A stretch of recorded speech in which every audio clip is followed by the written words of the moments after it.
Il a annoncé sa démission sur les réseaux sociaux.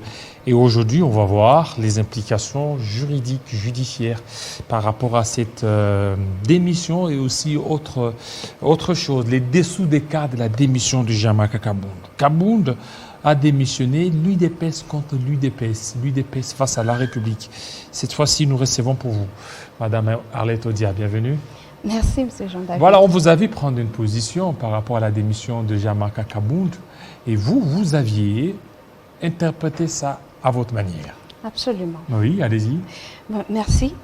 Quand j'apprends que l'honorable Jamaka Kabound a l'habitude de crever les pneus de compatriotes dans la rue, j'apprends aussi qu'il est allé jusqu'à désarmer un élément de la garde républicaine. Des temps après, je vais apprendre que les éléments de la garde républicaine sont allés saccager la résidence du premier vice-président de l'Assemblée nationale. J'ai tout de suite une idée, celle d'encourager le peuple congolais à se mobiliser comme un seul homme pour arracher la tenue des bonnes élections en 2023 en vue d'obtenir une alternance. Pourquoi? Parce que nous sommes aujourd'hui en face des dirigeants qui constituent des palais, des qui n'a rien à voir. dirigeants Mais pourquoi vous voulez profiter qui constituent de cette faiblesse pour des rebondir? bourreaux pour sa propre population. Il est vrai que le souci peut être celui de lutter contre les embouteillages, de lutter contre l'incivisme dans les rues de Kinshasa, ou même d'ailleurs, tout simplement, éviter les embouteillages.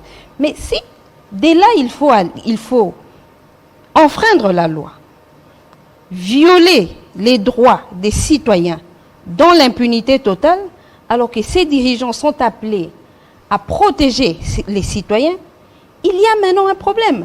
Vous n'allez pas nous demander, nous, en tant que peuple, de ne considérer cela que comme un incident entre membres d'un même parti politique ou d'une famille politique. Nous analysons ces faits par rapport à leur incidence sur la vie des Congolais. Nous sommes face, mais c'est une comme guerre je de venais palais, de vous c'est dire, une guerre familiale, c'est une guerre entre UDPS et UDPS. Vous n'allez pas surfer sur ça pour commencer à appeler la population à se liguer contre le pouvoir en place. Mais si les faits n'étaient commis que sur le secrétaire général, M. Augustin Kabouya, ça ferait autre chose. Il y a là le vice-président, le premier vice-président de l'Assemblée nationale. Il ne s'agit plus d'une affaire propre aux militants d'un parti politique, cadre soit-il. Il s'agit là des dirigeants qui décident, qui président à la destinée du pays. Mais vous ne voyez pas qu'avec ça, le président sortira certainement vainqueur. On en a connu dans ce pays, l'histoire se répète. Vital Kamerhe, il est parti, Joseph Kabila était là, c'était son premier mandat, il a brigué le deuxième mandat, il a terminé son mandat. Donc Kabound pourra partir, le président Tshisekedi restera. Ça nous importe peu. Ouais. Alors, mais quand tout ce qui nous importe le plus aujourd'hui, c'est amener à la tête du pays les dirigeants qui sont à l'écoute du peuple congolais, qui maîtrisent ce que sont les difficultés et les tourments des compatriotes, afin d'apporter la solution. Aujourd'hui, lorsque vous avez quand même relevé, vous voyez Kabound qui s'est illustré en crevant les pneus des uns et des autres, c'est aussi un ras-le-bol de la population. Il a fallu mettre fin à ça. Mettre fin à ça, il fallait qu'il parte pour qu'il ne soit plus tout puissant et que le peuple puisse vaquer librement lorsqu'il se retrouve au niveau du poids lourd. Je pense que nous, CEDUC, nous avons une particularité. Pour nous, il ne s'agit vraiment pas des individus. Il s'agit des personnalités. Est-ce que les personnes qui incarnent les responsabilités de l'État sont ceux qui devraient être là?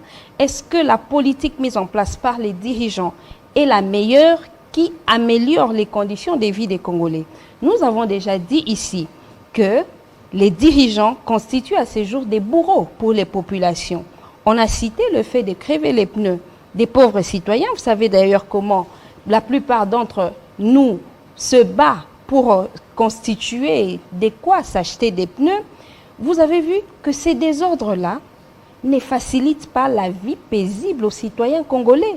C'est pour cette raison que je vous ai dit que j'encourage la population congolaise, d'ici et d'ailleurs, de se mobiliser comme un seul homme pour la tenue des bonnes élections en 2023 qui amènera à la tête du pays des dirigeants qui soient à la fois en train de travailler pour l'amélioration des conditions de vie des Congolais, mais aussi, s'il vous plaît, qui seront à l'écoute des desiderata du peuple congolais. Vous savez que depuis le président Félix Tshisekedi au sommet de l'État, que ce soit la société civile, que ce soit l'opposition politique, elle n'est pas écoutée. Contrairement au président Joseph Kabila qui, à tout moment, que la société civile et l'opposition se mettaient dans la rue pour revendiquer quelque chose d'intérêt général, il était à l'écoute. Vous avez vu lorsqu'il y a eu la marche, la marche du 13 novembre 2021. Après, il y a des ténors du régime en place qui sont passés pour se moquer des citoyens congolais qui ont été dans la rue. Aujourd'hui, nous passons des forcing en forcing qui ne garantit même pas la tenue des bonnes élections. C'est de l'égoïsme. Cet égoïsme qui a amené l'honorable Jean-Marc Abound à décider unilatéralement de sa démission. Vous savez, M. Jean-David... Mais comment unilatéralement? Parce que c'est une décision personnelle, la démission. Alors, pourquoi demander l'avis des autres personnes? Mais vous parlez de quelle démission? S'il faut parler de la démission pour un poste politique, il n'y a rien de personnel. Il faut noter que les postes politiques n'appartiennent pas des individus. Les postes politiques appartiennent aux partis politiques. On ne se met pas dans sa maison. S'il vous plaît, on ne se met pas dans sa maison et on décide de quitter ou d'accéder à un poste politique comme on le veut. Mais à ce jour, c'est devenu normal, c'est devenu possible. Les fonctions politiques sont confiées à des individus plutôt qu'à être confiées à des partis politiques ou à des regroupements politiques tels que le veulent les lois qui organisent la vie politique dans notre pays. Vous avez vu à la CENI, par exemple, les postes destinés à l'opposition politique qui ont été confiés à des individus, notamment M. Didi Manara, M. John Tokole, M. Agé Matembo. Ils ne sont pas délégués par leur famille politique. Je suis d'accord avec vous sur ce point. Mais je voudrais vous faire comprendre une chose. Que sous le régime du président Félix Tshisekedi, les fonctions n'appartiennent plus aux forces politiques. Les fonctions appartiennent désormais aux individus qui peuvent rester dans leur maison et décider de les quitter sans compter aux conséquences sur la vie des Congolais. Didi Manara, Agé Matembo sont allés là parce que ils seraient des représentants du FCC. Je voudrais d'abord vous dire que je n'ai rien à reprocher aux individus. Je suis en train de reprocher des choses au système. Un système qui favorise une irrégularité, mais des irrégularités qui ont des conséquences très négatives sur la vie de la nation, sur la vie des populations. C'est ce que nous sommes en train de dire. Quand Jean-Marc Abound décide, je suis d'accord qu'il décide de ne plus continuer en tant que premier vice-président. Il a de raisons pour ça. Mais compte tenu du respect qu'il doit aux citoyens congolais, mais il ne les fait pas de manière unilatérale. Il consulte sa famille politique. Il décide de le faire ensuite, pas avant. C'est ce qui montre le désordre qu'il y a, le désordre institutionnel, qui malheureusement, pourquoi nous sommes contre cette façon de faire les choses? Parce que ça va instabiliser l'État, qui d'ailleurs peine à tenir. Ce n'est pas une stratégie politique. Il n'y a pas de stratégie politique dans ça. Et même s'il y a une stratégie politique, elle va tout simplement échouer. Pour bomber des candidatures au niveau de 2000, donc à l'année 2023, c'est qu'il y ait beaucoup de candidats pour l'élection présidentielle, c'est-à-dire qu'une fois qu'il va quitter son poste de premier vice-président, il va démissionner de son parti, il va se lancer dans l'opposition, et dans l'opposition, il y aura pléthore de candidats, Moïse Katumbi, Jean-Marc Abound et les autres, contre Félix Tshisekedi, et ça pourra faire l'affaire. Ça importe peu au peuple congolais à ce jour. Le peuple connaît c'est quoi sa classe politique.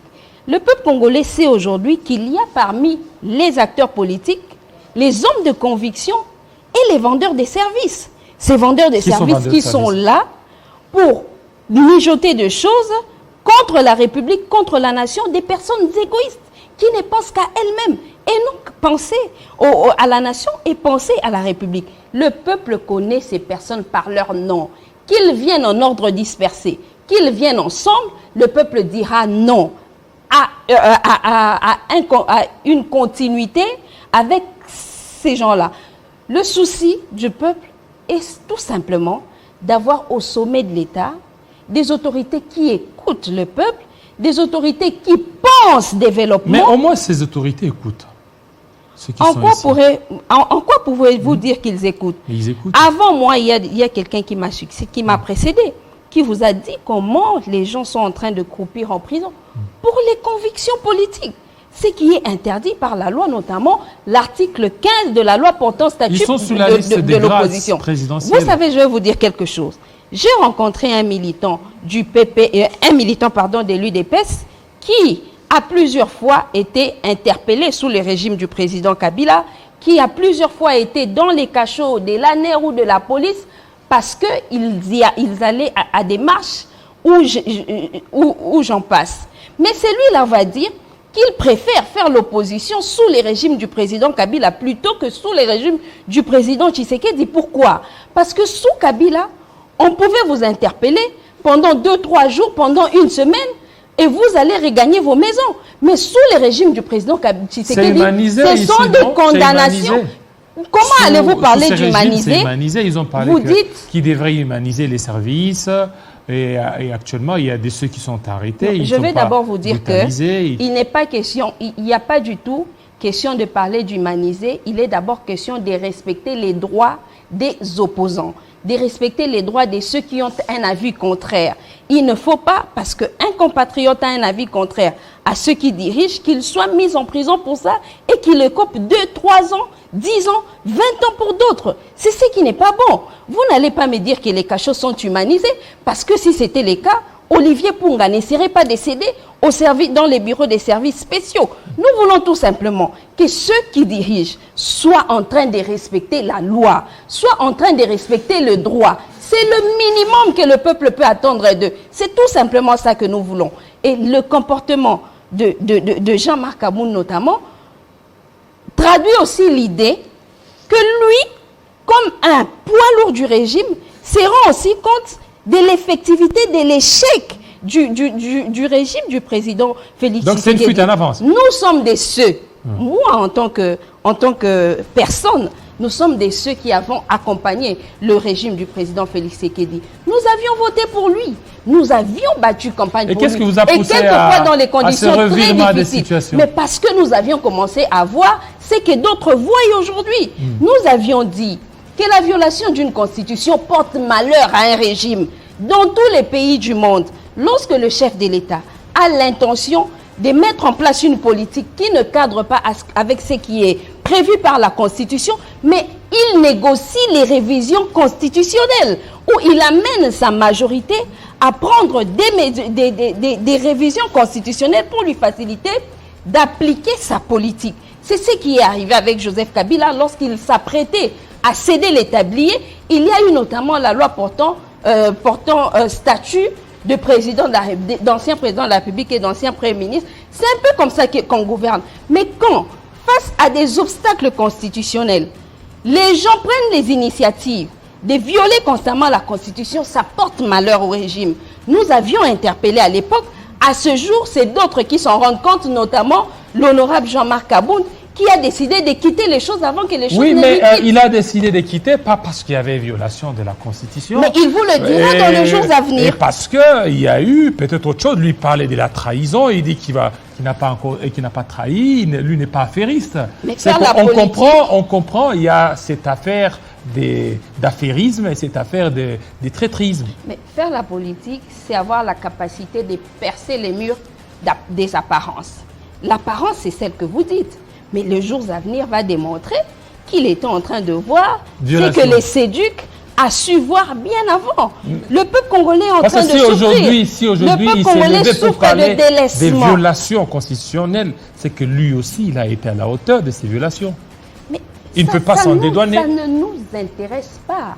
Nous, ce que nous voulons, c'est que soit mis en place une politique qui va aider le peuple congolais à rentrer dans ce droit. Si après 2023, il y a un autre régime politique qui n'est pas celui du bord tshisekedi, mais qui est un tout autre, qui ne viennent pas rencontrer les désidératas du peuple congolais, eh bien nous serons là pour les contredire également.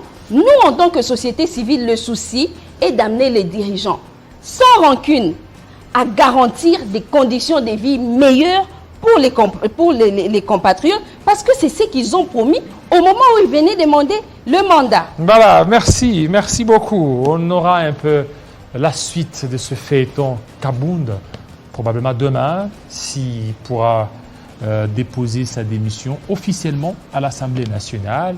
On en saura un peu plus. Déjà, semble-t-il qu'il s'est préparé pour aller un peu en soins au niveau de l'Europe. Question un peu de se refaire un peu la santé puis revenir. Parce qu'on a connu, c'est presque tous les opposants. Vital Kamerhe a pris aussi le chemin de l'Europe avant qu'il ne revienne. Voilà la politique en République démocratique du Congo. Restez branchés sur Télé50. Tout à l'heure, la grande édition des Grâces à Lambou. Il sera 20h dans l'Est de la RDC. Portez-vous très bien.